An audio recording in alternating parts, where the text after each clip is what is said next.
Usa placa para bruxismo e ainda sente dor? A placa pode proteger os dentes, mas precisa ser confeccionada individualmente para sua mordida, acompanhada e ajustada periodicamente. E atenção, DTM não é apenas um problema na articulação.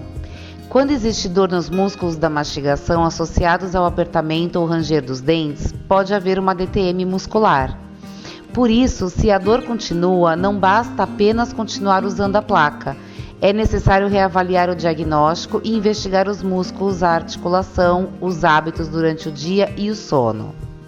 A placa faz parte do tratamento, mas cada caso precisa de acompanhamento individualizado.